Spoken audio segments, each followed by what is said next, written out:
Okay, guys.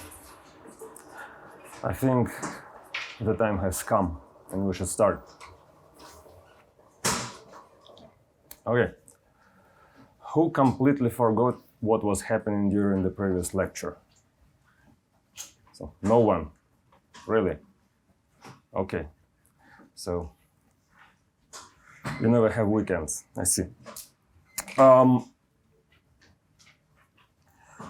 So let me recall the last statement from the previous lecture. It wasn't proved, so I want to start proving this statement. So the claim was, suppose we have a group.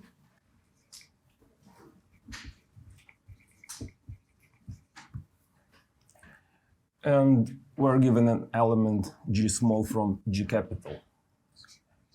And we want to study the cyclic group generated by G small.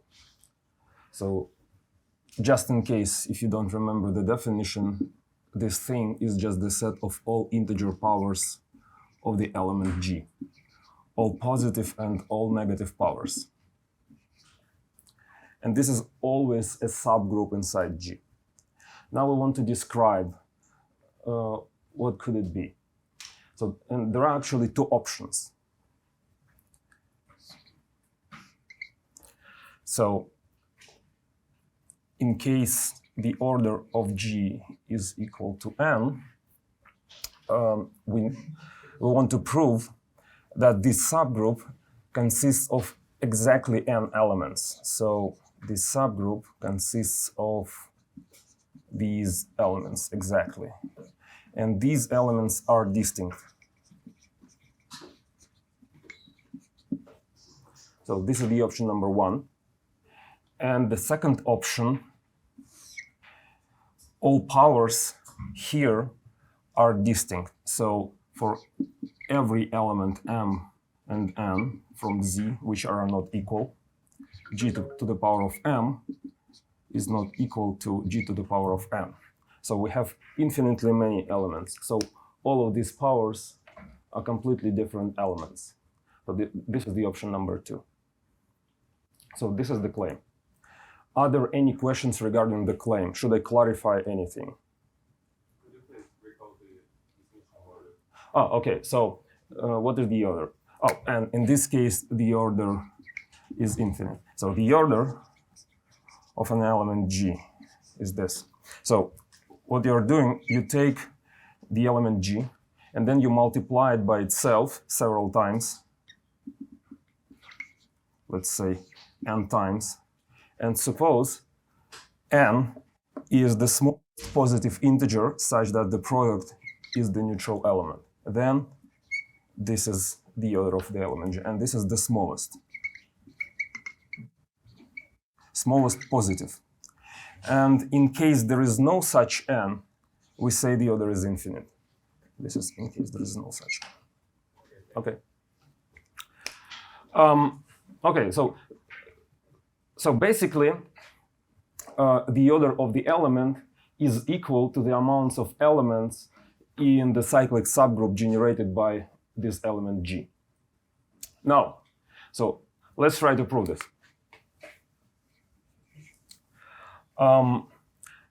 Well, let's take a look at the group.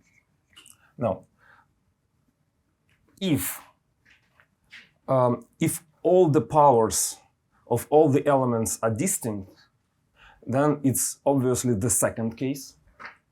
And in this case, it's obvious that the order of the element G is infinite, because if all these elements are distinct, then each positive power of the element G is not equal to 1. So, I mean, we may assume that for some m and n, the powers are the same. So we should prove that in this case, we have the option number one. Okay, so if for all m not being equal to n, G to the m is not equal to G to the n, then we have the option number two. So we may assume that there exist m and n such that g to the m is equal to g to the n. Yep. What's the notation? Which one? So for any This one. No. Yes, on the right. On the right. A bit upper. This one. Yes. Oh, it's z, the integers. I'm sorry, that wasn't clear. I'll take a different marker. It would be easier to read. Okay, now, so we assume that at least two powers are the same. Now, we may assume that m is greater than n without loss of generality. So, in this case, let's multiply the left and right hand side by g to the power of minus n. We just multiply it by this expression, and then we have g to the m minus n is equal to 1. And m minus n is some positive integer. So from that, it follows that the order of g is smaller than infinity, because we have at least one positive integer such that the product is equal to 1. But this is probably not the smallest one. So let's take the smallest possible. So the smallest possible, we will denote it by k, and by definition, it's the order. Okay? So now, I want to prove the following claim. So since we know that k is the order of the element g, I want to prove that this cyclic subgroup coincides with this set of powers. So all other powers coincide with one of these ones. Okay, this is the first step. And the second step is to prove that all these powers are distinct.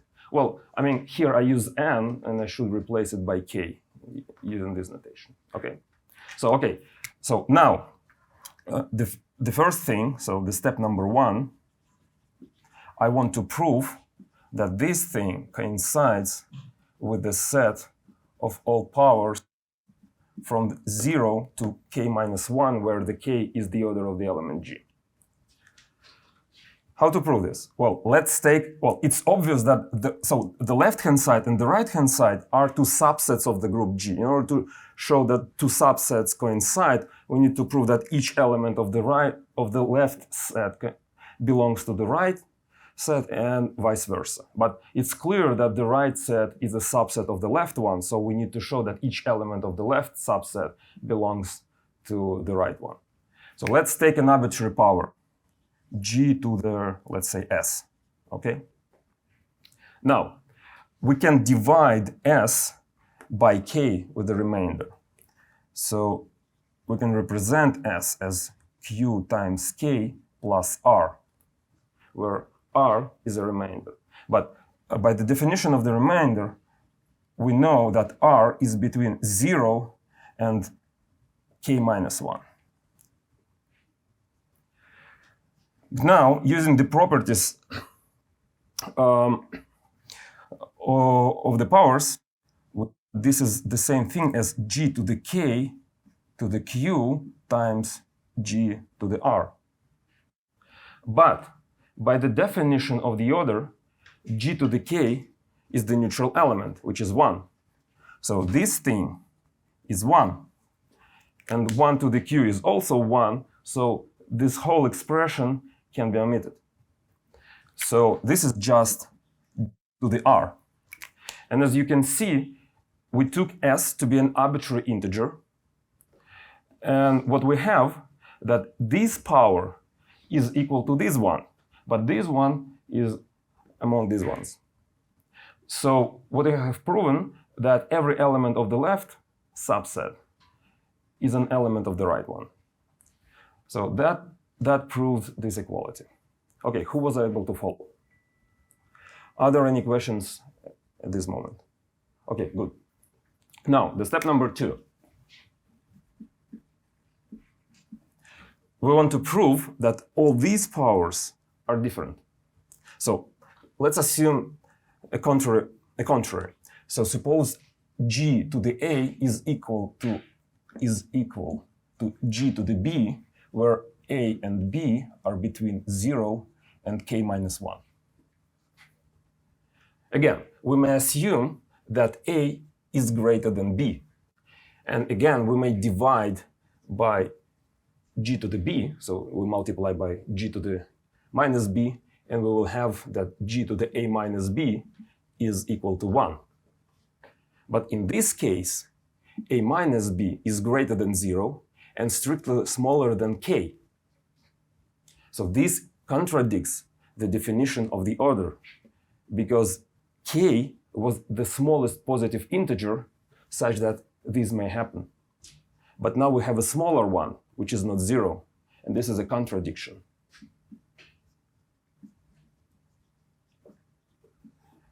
And why do we have this contradiction? Is because we had this assumption that two elements here are the same.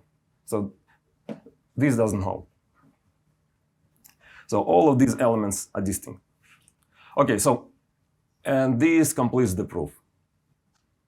So now, again, if we have a cyclic group generated by an element G, we have only two options. The option here says that all the powers are distinct, and the option here says that we have finitely many powers, and the amount of distinct powers coincide with the order of the element. And by the way, if you just one remark, so, I mean, you're still able to write down all the powers. So like 1, g to the second, etc., g to the n minus 1, g to the n, and so on, g inverse, and so on. Let's assume that n is the order of the element g. So we know that in this case, these guys generate the whole cyclic subgroup. But what about the other ones? So this thing must be the same as 1. The next one, g to the n plus 1, will be the same as g, and so on. And if you go to the left, then g to the minus 1 will be the same as g to the n minus 1, then the next element, g to the minus 2, is the same as g to the n minus 2, and so on. So as you can see, this sequence is periodical. So you just have this one period, and you can take any segment here of length n to represent all possible powers. So it doesn't matter which segment you want to take. But this one is just the most convenient one. Okay, so this is the proof of the statement from the previous lecture. Now, let's utilize division with remainder several times in order to prove some other results. So we know this so we have these two examples of group Z and Zn with addition. Let's try to describe all possible subgroups inside these groups. So the claim number 1 says that if we have a subgroup in Z plus, then H is represented as M times Z, which means all the elements of the form M times K, where K belongs to Z. And vice versa, if we have such a subset, it's always a subgroup. So every subgroup of Z plus consists of elements divisible by some fixed integer m. So here there exists an element m such that this happens. Moreover, we may assume that the element m is positive, not negative. Yeah. So this is the classification of all possible subgroups in Z+. There are no other subgroups here. Okay. Is there anyone who can see how to prove the result? Just in case. Who remembers the definition of a subgroup? Who thinks that I should recall the definition? Okay, no problem. So, just in case. So, what is a subgroup? A subgroup is a subset with three properties. The property number one, a neutral element must be inside the subgroup. The property number two, the subgroup must be closed under addition. In this case, the operation is addition, so if we have two elements in H, then the sum of these elements must be in H. And the property number three, if some element is in H, then its inverse is also in H, which is minus A in this case. So these are three properties. Now, if we take a subset of all integers divisible by m, then all these properties are satisfied. This should be clear because, like, if you take k to be 0, we have 0 element inside this subset. If a and b are divisible by m, then their sum is divisible by m, and minus a is also divisible by m. So this subset is always closed by under these operations. Okay, so this means that we have this implication. So this is clear just by definition. So the interesting part, yeah, again.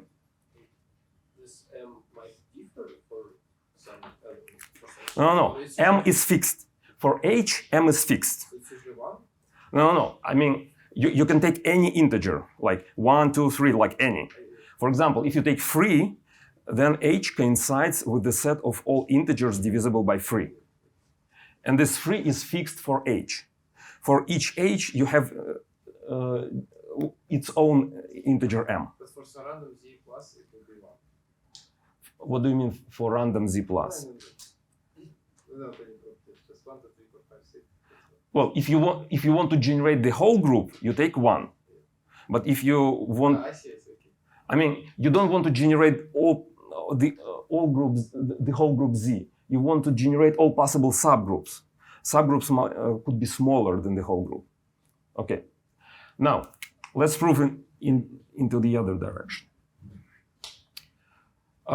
Okay, so now we have this subset in Z, and this subset satisfies these three properties. So first of all, we know that 0 must be inside H. Now, if there is no other elements, so there are two options. There are no other elements. So H consists of 0 only. And there is an element A, which is not 0, inside H. So there are two options. Well, in this case, we can take m to be 0, and we are done. So in this case, h is equal to 0 times z, and the result is proven. So we may assume that h contains at least one non-zero element, okay? Now, if this element is negative, because of the third property, we may assume that h contains a positive element. So because of 3, we may assume that a is strictly larger than 0. Because, well, if a is negative, like we just use the property number 3. Okay.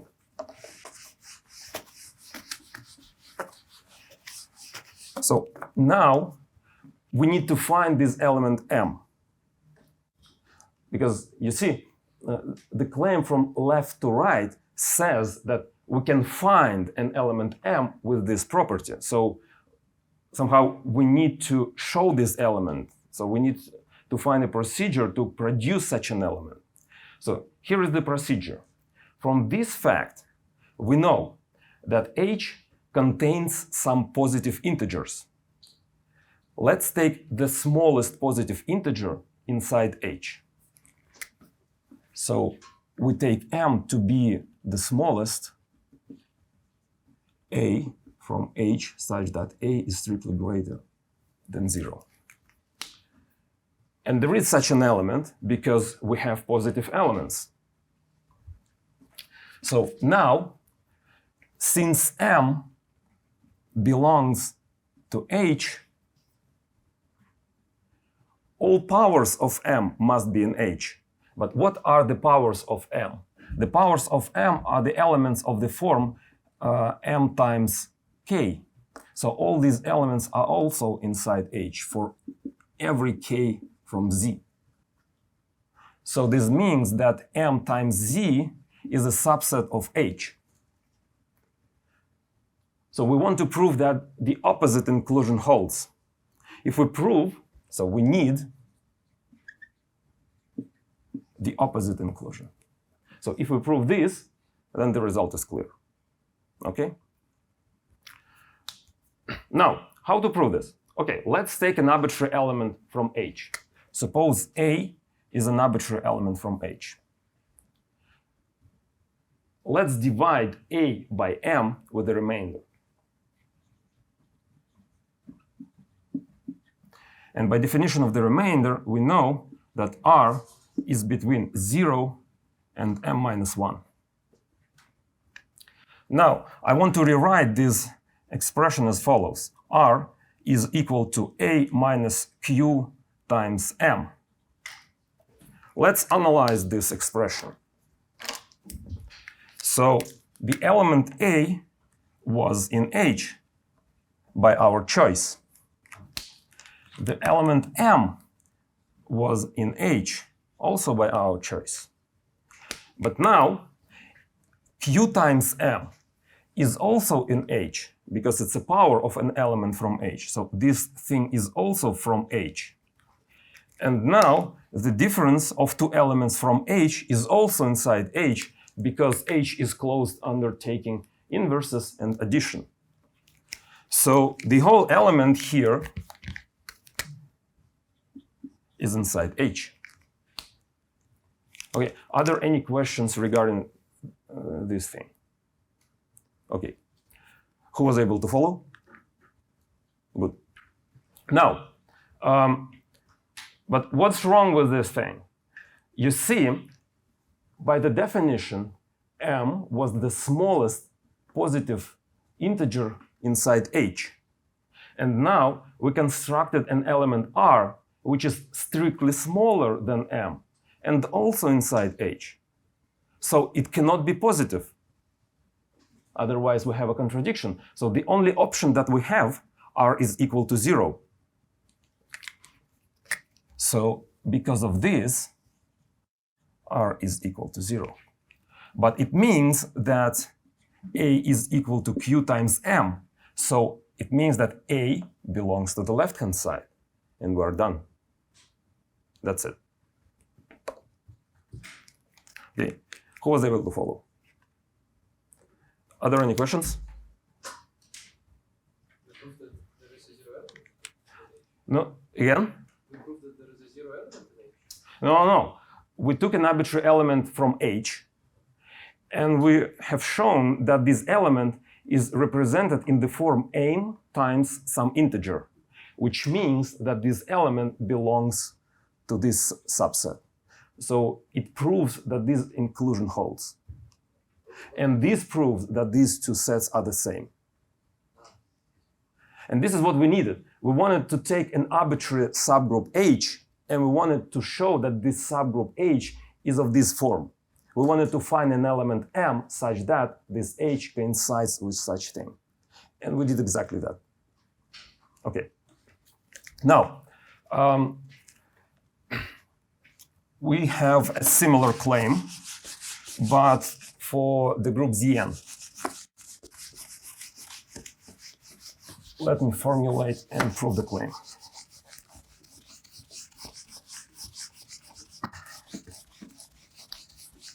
Yep, that's an issue with a good marker. You have only two options. Like the option number 1, it doesn't write. The option number 2, it's really hard to clear. So I don't know which one is worse. Okay, so the claim about Zn plus. So if we take a subgroup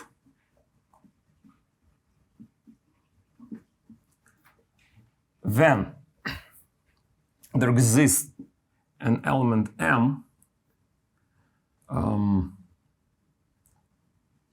strictly larger than 0, and dividing n, such that H coincides with all remainders divisible by M.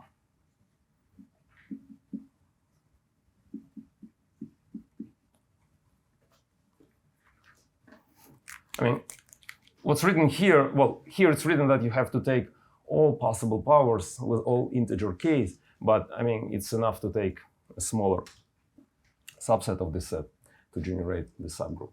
But what it says that H coincides with the set of all remainders divisible by M. So this is very similar to what we had in case of Z, but in this case we have an additional statement that this integer is not an arbitrary one, but it must be a divisor of an n. By the way, if we take m to be n, in this case, all remainders divisible by n are 0, because only 0 is divisible by n if you take an integer between 0 and n minus 1. So m to be equal to n represents the case h is 0, like this one. Okay, so by the way, is there anyone who can see the way to prove the statement? The proof should be very similar to the previous one. So I just want to see, can you see the similarity here? Okay, no problem. Let me show how it works. First of all, actually, you can show the implication into the opposite direction also, because any subset of this form is actually a subgroup. Because if, all these properties hold for this subset. Because if you take k to be 0, you have a 0 element. If you take two elements divisible by m, if you add them modular n, since n is also divisible by m, the result is divisible by m, so it's closed under addition. And the same thing holds for taking inversion. So because m is a divisor of n, this subset is always a subgroup. So this is a simple remark. So this is just an interesting part of the claim. Now, so let's take an arbitrary subgroup. So again, the 0 must be inside H. And we have, again, two options. The option number 1 says that there are no other elements. And the option number 2 says that there is a non-zero remainder inside H. So in this case, as I already mentioned, we can take m to be n, and that's it. And in the second case, again, we need to find this element m.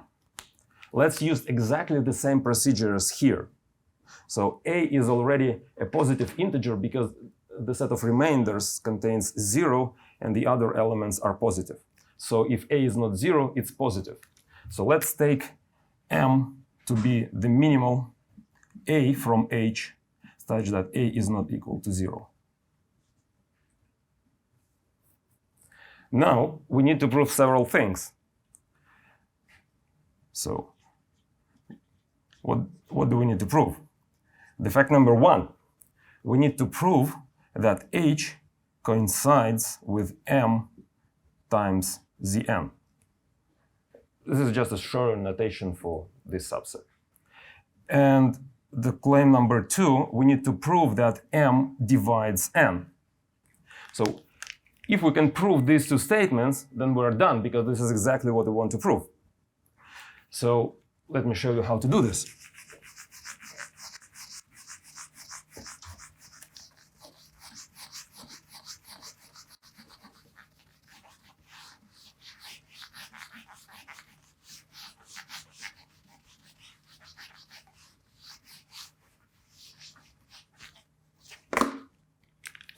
Okay, the part number 1 is very similar to what we did here, because if M is inside H, then all powers of M might be inside H. So M times K is inside H.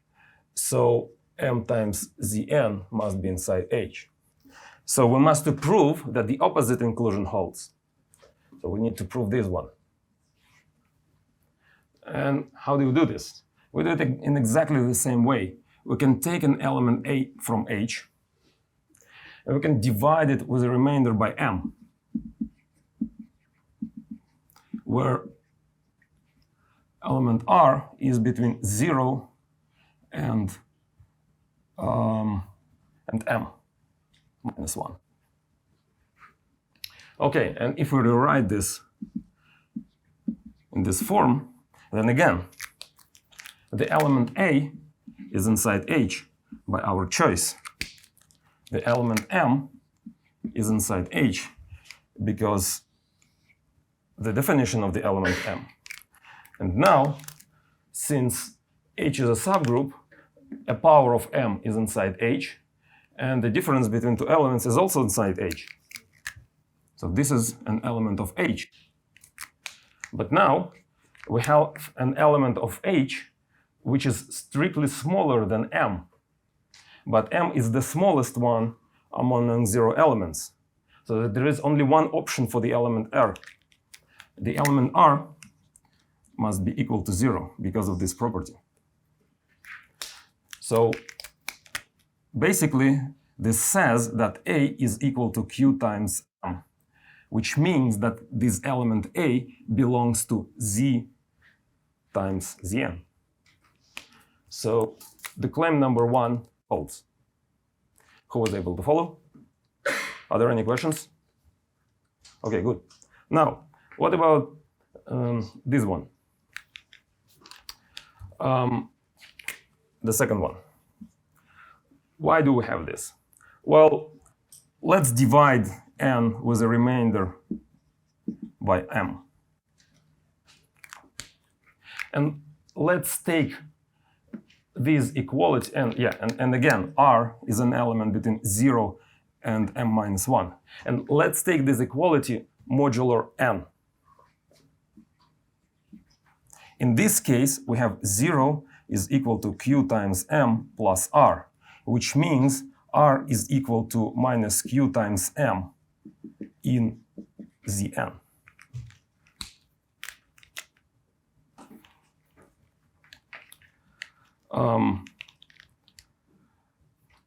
But R is strictly smaller than M. And R is an element of H because R is equal to a power of M in our subgroup. So this means that R is an element of H because it's a power of M, and M is inside of our subgroup. So again, this is a contradiction with this statement because M was the smallest positive element inside H. So the only option for the element R is to be 0, and this completes the proof. It shows that the element M divides N. So this is how you do this. Okay, that's it.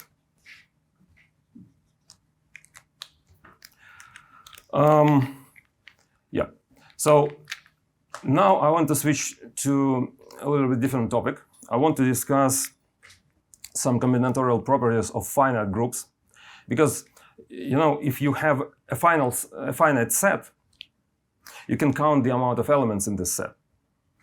And if you have a subgroup of a finite group, you can count the amount of elements in a subgroup. And it happens that, well, the size of a subgroup must always divide the size of the whole group. So, and we have a lot of similar results in a similar form. So I want to prove all these results at the same time. And the technique we want to use called cosets. So now I want to discuss cosets and their properties. But the goal is to prove the Lagrange theorem and its corollaries.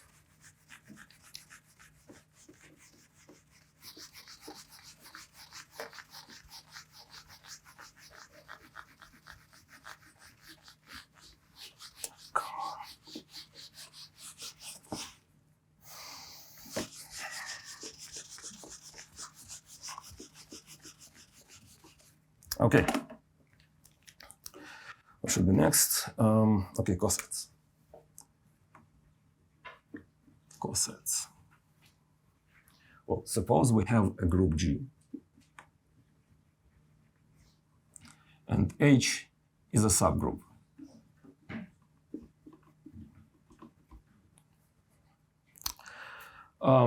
Now,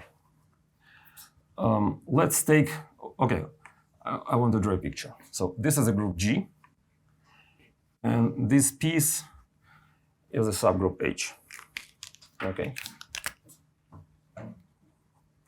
Now, let's take an arbitrary element G small from G capital. Now, I want to multiply this element G small by all possible elements from the subgroup H. Let's say on the right. So I want to multiply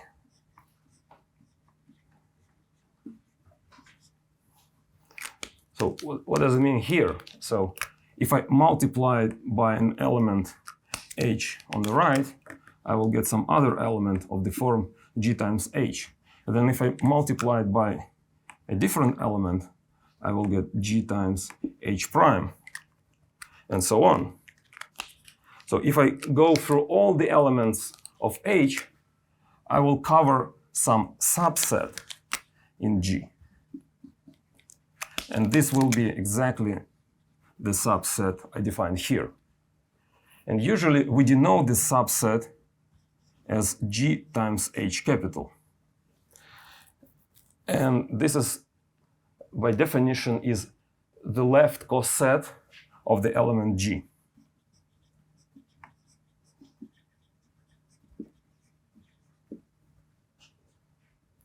Okay, we can do the same way, or the same thing, with multiplication on the left. So we can define the right coset of the element G as follows. So this is the right coset.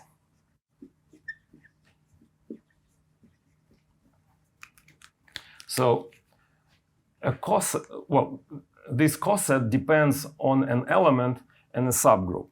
And we have two different types of cosets, a left coset and a right coset. Okay. Yeah, and by the way, the subgroup H is also a coset, a left coset and a right coset. Why? Because if we take an element 1, the neutral element, and multiply it by H, on the right, we will get H. And the same thing, if we multiply it by 1, again on the right, then this is also H. So this thing is the left coset of the neutral element and the right coset of the neutral element. Okay, but in general, the left coset and the right coset of the same element G could be completely different subsets. So it's not true that the left coset is equal to the right coset in all possible cases. I mean, in general, for an arbitrary element G, these two things could be different. They could be the same, but they also could be different.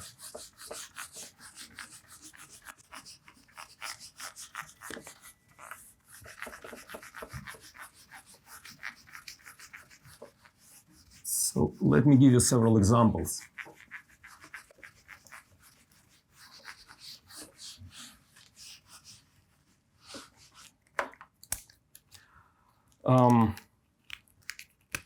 So an example number 1. Let's take the set of permutations on n elements.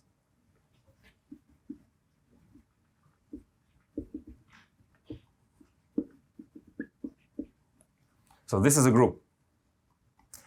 Now, we have a subgroup of even permutations.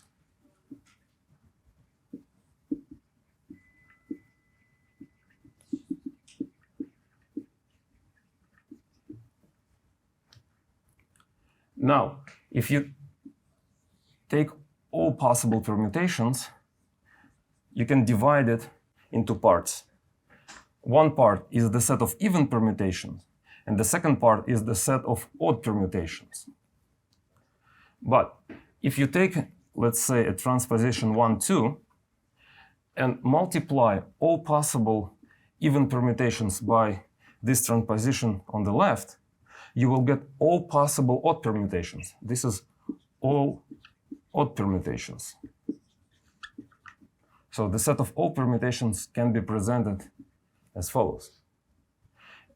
Again, at the same time, if you multiply the even permutations by this odd permutation on the right, again, you will get all possible odd permutations. So this subset coincides with this. So in case of the group of permutations and the subgroup of even permutations, we have two cosets. One is the even permutations, and the other one is the set of odd permutations. Okay, so now this is just an example of cosets. Moreover, instead of tau, you can take any odd permutation, and you will get exactly the set of all permutations here. So this is the first example.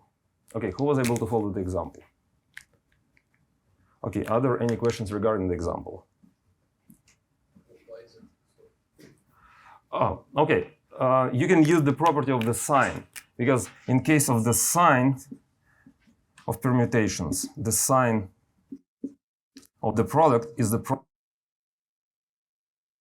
So if a permutation here has sign 1 and this permutation has sign -1, then the product always has sign -1. Because if you take any odd permutation and you multiply it by tau inverse on the right, this is odd, their product must be even. And now you can multiply by tau on the right. You can see that any odd permutation can be presented as even times fixed permutation tau. Is it clear? Or should I repeat it? I can repeat if it's needed. From where does it follow that every permutation? Let's take an arbitrary odd permutation. And we want to show that this arbitrary odd permutation belongs to this set. Okay? So how to prove that an arbitrary odd permutation belongs to this set? We need to present this odd permutation in this form. So we did exactly that. Good. No problem. Now, an example number 2.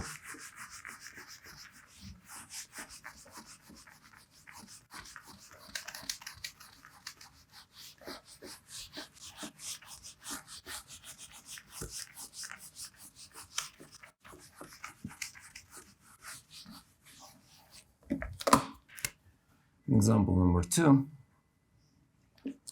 Let's take Z plus as a group and 2Z as a subgroup. So this is the set of all. Let's take 3Z. I mean, 2Z is not that interesting. So this is the group G, and this is a subgroup H. Now, what are the cosets? Well, by the definition, in order to generate a coset, we need to take an arbitrary element G from the group and multiply it by the whole subgroup. In this case, multiplication is addition. So if we take 0 plus H, this will be 3Z, the set of all integers divisible by 3. If we take 1 plus H, we will get 1 plus 3Z, the set of all elements with the remainder 1 modulo 3.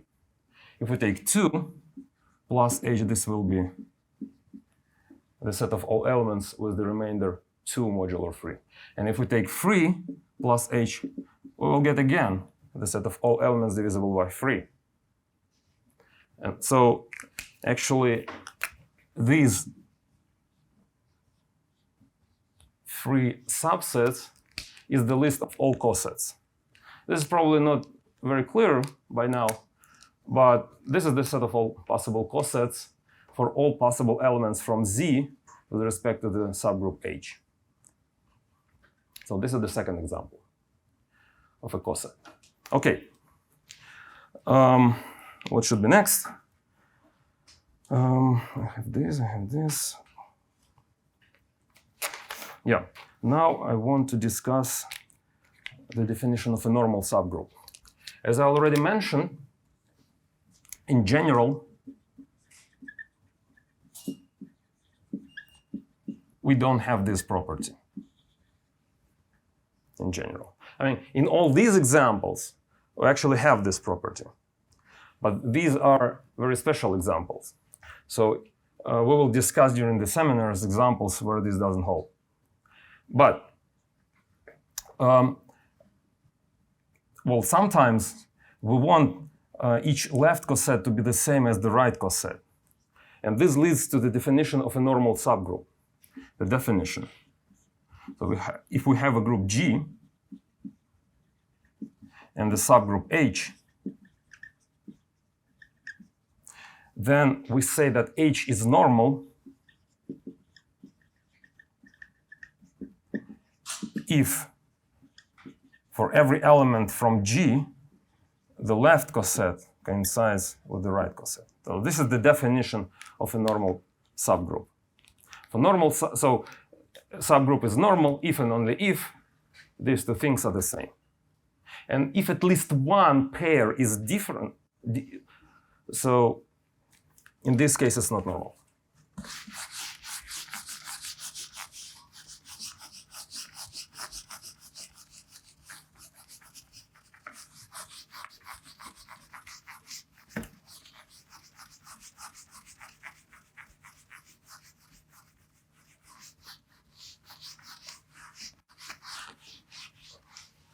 Now, I want to formulate a criteria in order to check if a subgroup is normal or not. Do I want anything else here? No, I just want the criteria. Okay, the criterion is as follows. Again, G is a group. H is a subgroup. I said H is a subgroup. Then the following conditions are equivalent. The following are equivalent. The product number 1, GH is equal to HG for all G from G capital. The product number 2, GH times G inverse is equal to H for all G from G capital. And the product number 3, GH G inverse is a subset of H for all G from G capital. So here we have 3 properties. All these properties are the same. So and all of them means that H is a normal subgroup. Okay, now let's try to prove this. First of all, from 1 we can prove 2. Who can see how to do this? How to derive 2 from 1? Don't try. I mean, yeah, just multiply by G inverse on the right, and that's it. Because if you have 2 subsets, and these 2 subsets are the same, if you multiply the same subsets by the same element from the same side, you will get the same subsets again. So what you really need, you just need to multiply it by this. So what does it mean? You multiply each element by this, and you will get the same things. That's it. And again, you can even prove it in the opposite direction by multiplying by G on the right. Okay? So these 2 are the same. Now, it's clear that 2 is stricter than 3. So 3 follows from 2 because, I mean, it says less than 2. So the interesting thing is to prove it the opposite way. So we need to prove that 3 implies 2. So this is the only interesting part of this claim. Okay? So how to prove this? Because you see, it seems like this could be always smaller than this one. But no, it must be the same. And the reason why it happens because we want this to happen for every element G from G capital. So this is the important part. If you assume that this happens just for one element G, well, it may happen that this is strictly smaller. But since we want this to happen for every possible element G, then we should have equality here. Okay, so why this is true? Well, this is true for every element G. So we can use the element G inverse instead of G. Because since it's true for every element, we can take element G inverse. So let's replace G by G inverse. So G inverse H, G inverse to the power of -1 is inside H. But what's written here is G inverse H, G is inside H.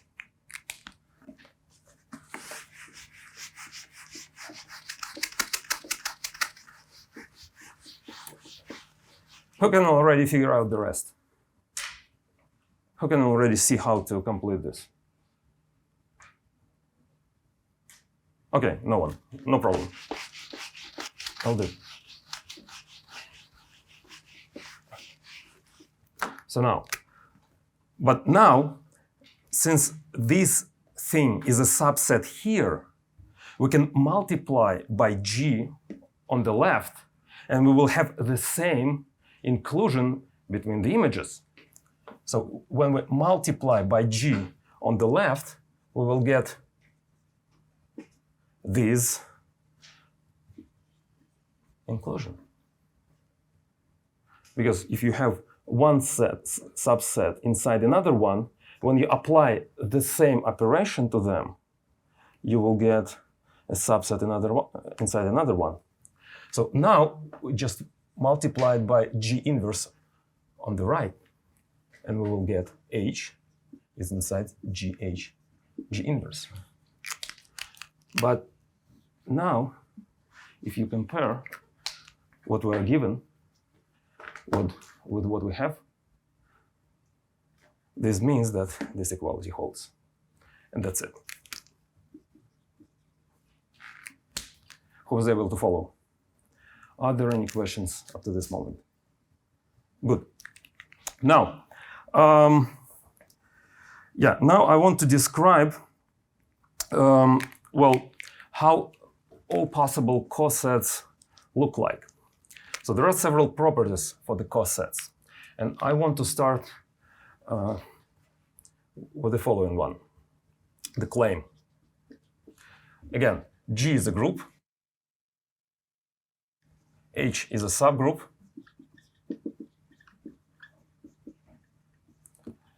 well, I know it's probably tedious when you write all the conditions of the claim at the beginning, but I think it's better because when you see all the preconditions, then it's easier to follow the proof.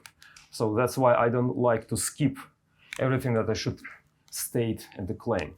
So we have a group and a subgroup, and suppose we have two elements, G1 and G2 from the group G. Then let's say we want to consider the corresponding left cosets of the element G1 and G2. Now we have only two options. The option number 1, these two cosets are the same. It doesn't mean that the elements G1 and G2 are the same. So it may happen that the elements G1 and G2 are different, but the cosets are still the same. And this is the option number 1.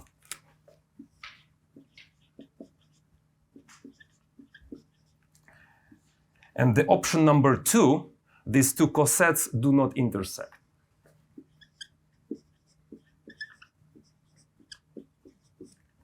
So these are the only options that we have. So it cannot happen that two left cosets lay something like that inside the group G. It doesn't happen. So if they intersect, at least by one element, they must be the same. If they are not the same, they're separated. they do not intersect each other. Okay? So this is what this statement means. So now, how to prove this?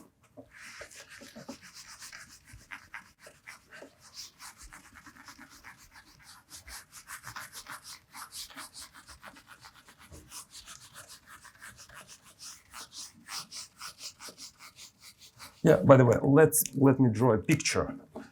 So if you want to see the picture, so if you have a group G, then here is a subgroup H, then you just cut the whole group into pieces, the left cosets, because all the cosets are either the same or they do not intersect each other.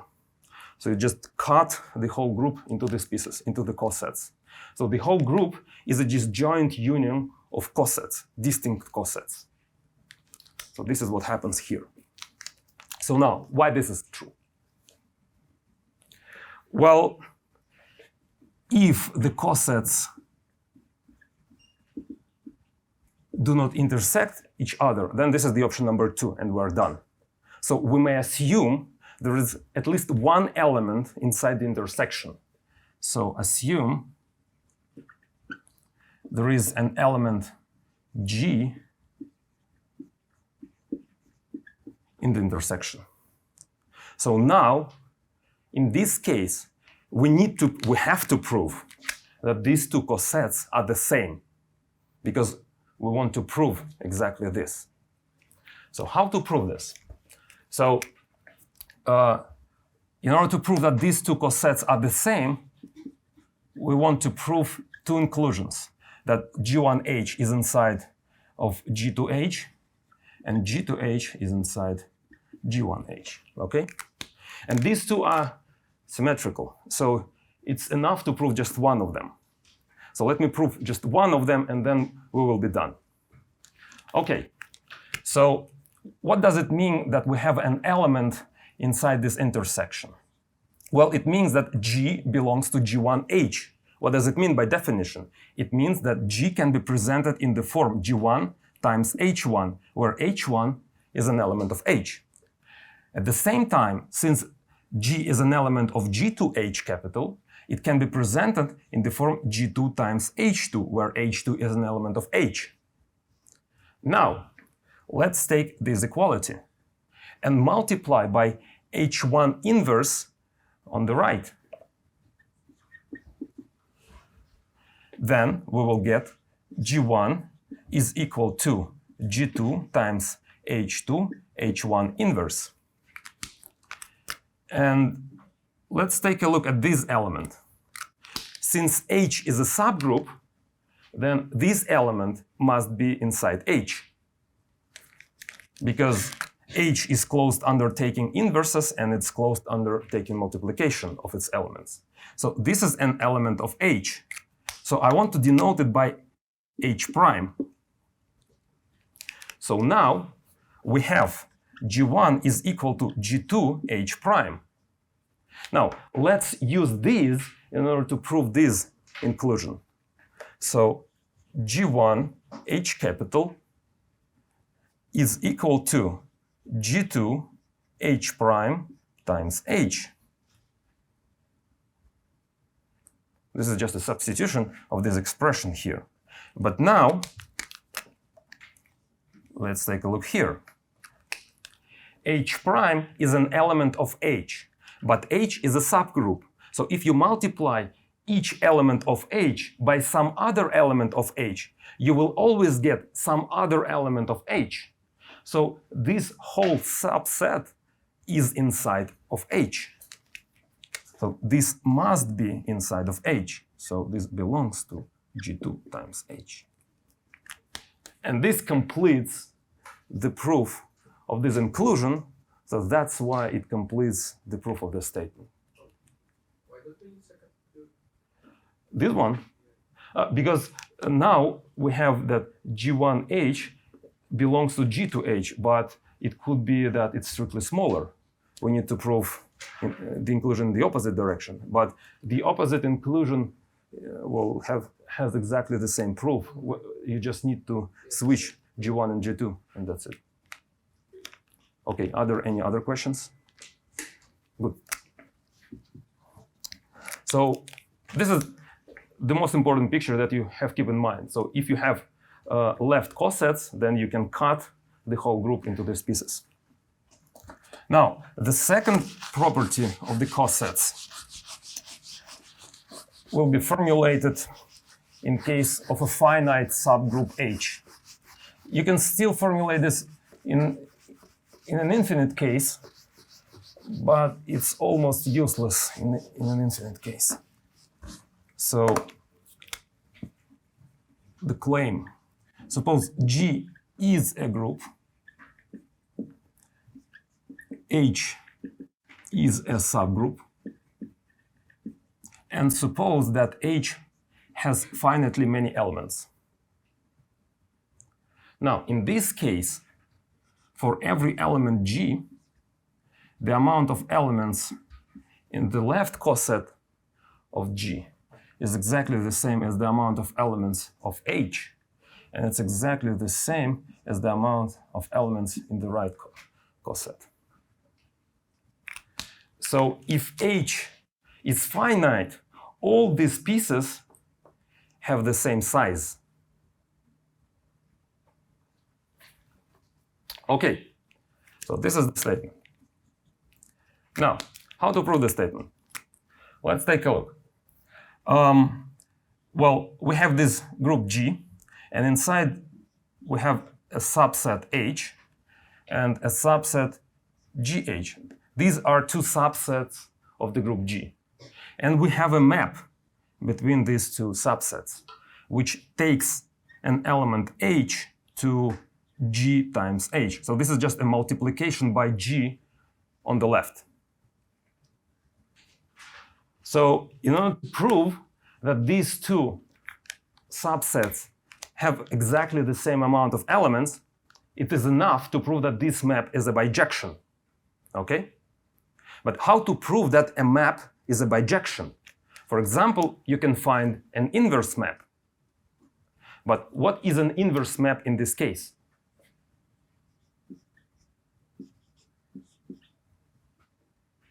Take a guess. Yeah, multiplication by G inverse.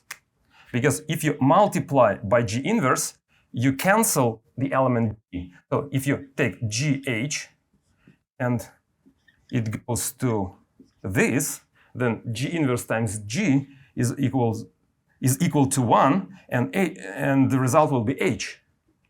So this is a well-defined map in the opposite direction. And it's clear that these two maps are inverse to each other. So that's why the first map is a bijection. But since we have a bijection, these two subsets have exactly the same amount of elements. So this equality is done. And the second one can be proven in a similar way. You just need to multiply on the right. So I just skip it. So, I mean, in general, if H is not finite, we still have a bijection. So in general, if H is not finite, it means that the cardinality of H is the same as the cardinality of each coset. But that's not very interesting, because only in case of finite cardinalities we can compute interesting stuff. Okay, what's next? What should be the next? Now I want to formulate several corollaries of these two facts.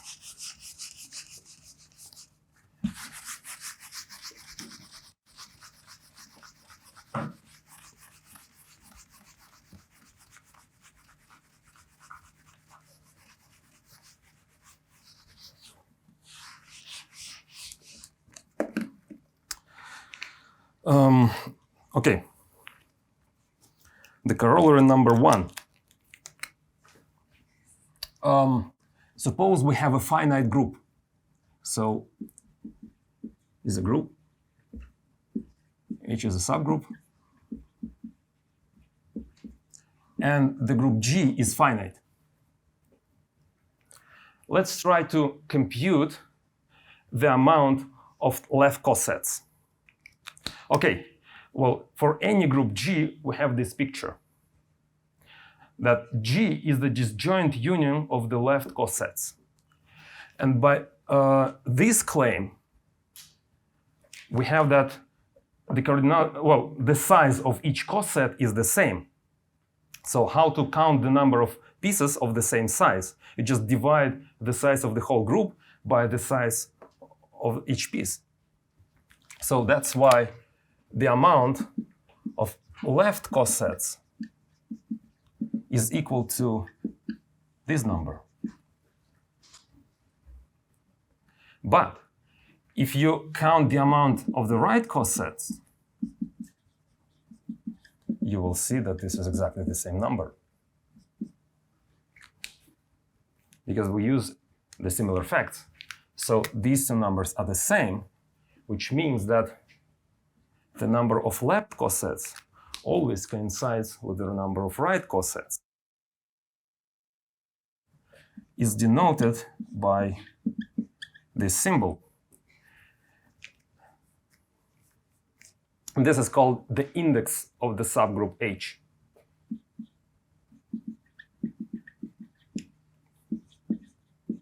So the index of the subgroup H is the amount of its left cosets or the amount of its right cosets. It doesn't, it's the same thing. It doesn't matter which one you choose. So this is the first simple thing that I can get from here. And what we have proven here, in the claim, in this claim and this claim, can be reformulated as what is called the Lagrange theorem. This is just a reformulation. I don't remember how the Lagrange theorem. So the Lagrange theorem says that if you have a finite group and a subgroup, G is a group, H is a subgroup, G is finite, then the size of the group is equal to the product of the index of H and the size of H. This is just the same statement as we already had, but the only reason why I wanted to formulate this statement because it has a name, the Lagrange theorem. So basically, this is the only reason. So you should know that this claim plus this claim is actually the Lagrange theorem. That's it. And now we have some interesting corollaries of this theorem, and I want to show you these corollaries. So this is basically the whole reason of the cosets in case of finite groups. Now we can compute some invariance.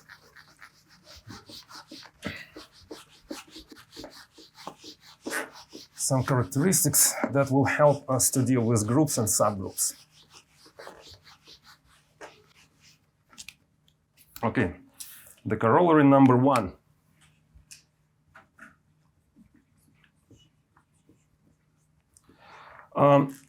In all these corollaries, I will assume that we have this. So we have a group G, its subgroup H, and G is finite. So we're under assumption of the theorem. So since this is a corollary, I have to assume everything that was assumed in the theorem. Okay, so we have this. Now, the claim number 1, the size of the subgroup divides the size of the group. So for example, if you have a group consisting of 6 elements, a subgroup may consist of 1 element, of 2 elements, of 3 elements, and of 6 elements. It's impossible to have a group consisting of 4 elements because 4 doesn't divide 6. So this is one of restrictions on the size of a subgroup. Now, the claim number 2. if we have an element G, small from G capital, then the order of the element divides the size of the group. Who can see why this is true? Okay, good. Okay, let me show you. Oh, fine. Let me recall. Well, I need to recall one thing. So it's unclear how to prove this because you see, we have a statement which is easy to use when everything formulated in terms of groups and subgroups. But here we have an element and its order. So it's inconvenient for us to use this statement. But instead of using the order of the element, we want to reformulate this in a different way. In a way that instead of the order of an element, we have a size of a subgroup. But we already know that the order of an element G coincides with the size of the cyclic subgroup generated by the element G. Okay? But by the previous corollary, the size of any subgroup divides the size of the whole group. So that's why the order of the element G divides the size of the group. So again, cool. So again, if you have a group of order 6, it's impossible to have an element of order 5 or 4 in such a group. Okay, the next thing. The next thing is this.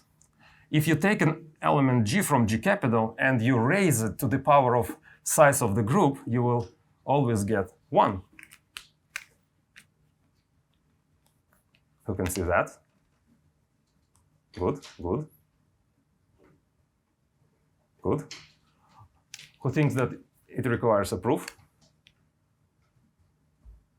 And who didn't raise his hand even once? Are you still deciding? Okay, so why? Well, this is an immediate corollary of the second one, because if the order divides G, the size of G, then this number is the order of G times something. So if you raise G to the power of the order and to this something, you will get 1. So let me write this down. So if G is equal to the order of G times, let's say, K, then G to the power of G capital is equal to G to the power order of G times to the power of K, and this is 1. So this is the corollary of 2. Now, the corollary number 4. If the size of the group is equal to a prime number,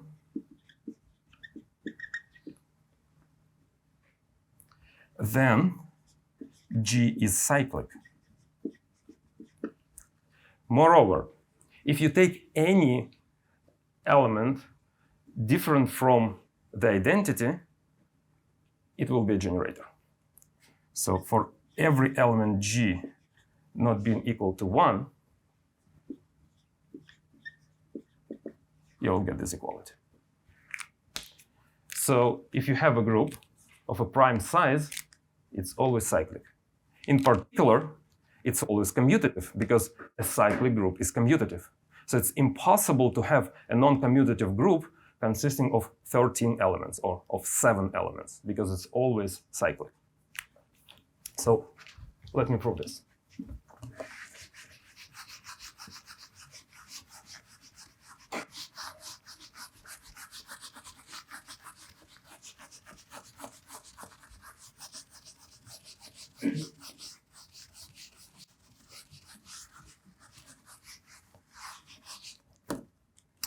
Okay, so the proof. Let's take an arbitrary element distinct from 1. And we can generate the cyclic subgroup by the element G. So this is a subgroup inside G. And since the element G small is different from 1, the size of the cyclic subgroup is strictly larger than 1. because it contains at least two elements, the element 1 and the element g. So it's strictly larger than 1. But by the first corollary, it must divide the size of g. But by the hypothesis, the size of g is a prime number. So we have an integer larger than 1, and this integer divides a prime number. What could it be? Just the prime number itself. So from that, it follows that the size of this thing is p. But now you see we have two sets. This one is a subset here, but they have the same cardinality, they have the same size, so they must be the same.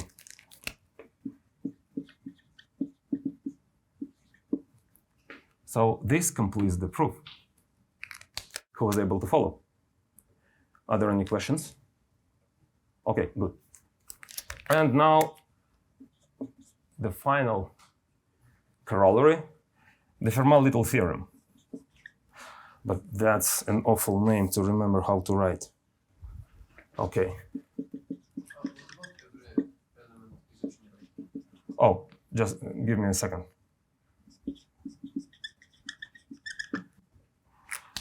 So let me clarify what we have done.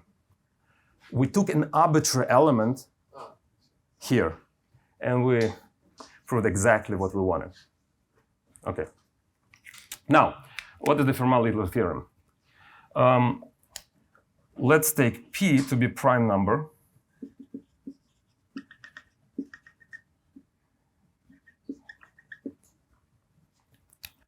And let's take an element A from Z, which is coprime with P. Then, if we raise A to the P minus 1, we will get 1 modular P. So this is the Fermat-Little theorem. Let me show you how to derive this result from what we already know about the groups and their subgroups.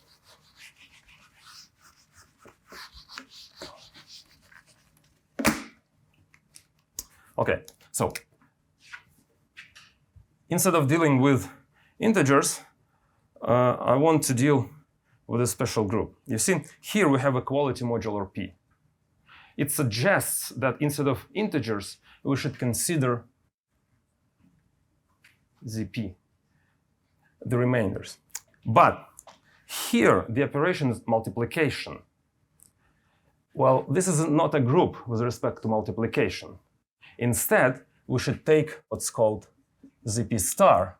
This is remainders from ZP, such that these remainders are coprime with P. And this is a group with respect to multiplication modular P.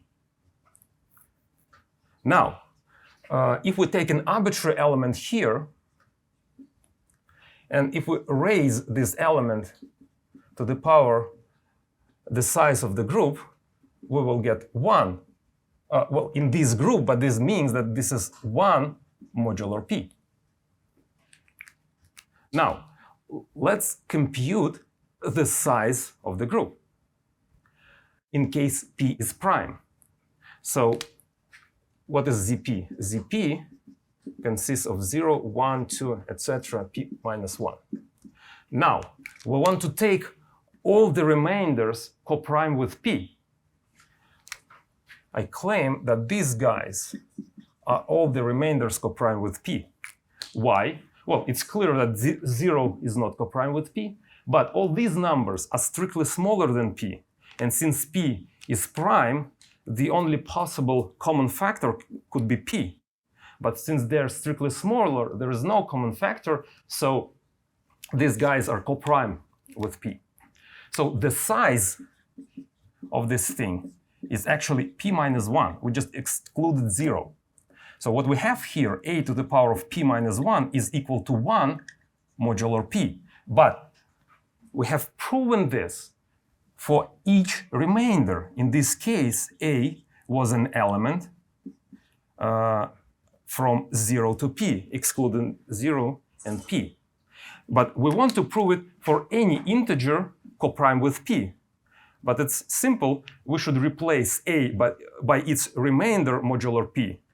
And it's clear that if the remainder of a modular p satisfies this equality, then a itself satisfies this equality. And this completes the proof. So let me write this down. So a to the power of p, so let me denote it by a different letter because I want to avoid the confusion here. So if we take b, an arbitrary integer coprime with p, we take b to the p minus 1, and we can replace b by a remainder modular p. This is equality modular p, and this will be 1 modular p because of the previous claim. And we're done. So these are all possible, well, the most well-known corollaries of the Lagrange theorem. And that's it. Okay, are there any questions regarding today's lecture? What again? Cosets in Russian? Смежные классы. It's not obvious, yeah. Okay, thank you guys. Hope it was interesting at least.